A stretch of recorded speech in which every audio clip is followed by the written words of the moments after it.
الرقصة الأخيرة، ليونيل ميسي أمام كريستيانو رونالدو مجددا ضمن منافسات كأس موسم الرياض.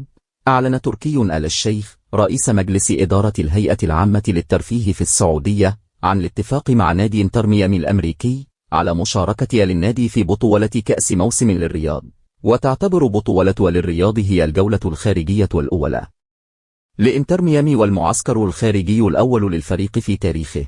مواجهة انتر ميامي والنصر ستسمح بالتواجه للمرة الأخيرة وربما في التاريخ بين كريستيانو رونالدو وليونيل ميسي، وتقابل النجمان لآخر مرة في مباراة ودية بين نجوم النصر والهلال ضد باريس سان جيرمان عندما كان ميسي لاعبا للفريق الفرنسي. انتر ميامي كان قد أعلن المواجهة في وقت سابق قبل أن يحذف الإعلان وينفي مشاركته في الجولة، ولكنه أعاد نشره مع تفاصيل أكثر حاليا.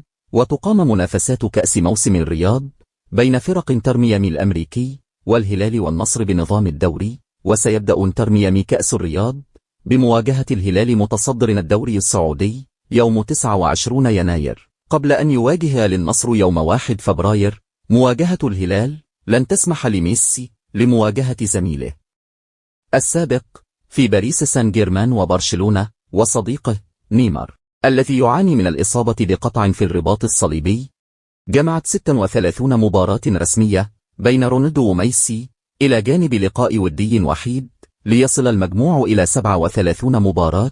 في المواجهات الرسمية التقى اللاعبان لأول مرة في 23 أبريل 2008 بدوري أبطال أوروبا عندما تعادل مانشستر يونايتد سلبيا مع برشلونة، واستمرت المباريات المباشرة بينهما حتى 8 ديسمبر 2020 ألا اللقاء الذي شهد ثنائية رونالدو في فوز يوفنتوس 3-0 على برشلونة في إطار دوري أبطال أوروبا، وفاز ميسي على رونالدو باستثناء المباراة الودية في 16 مناسبة.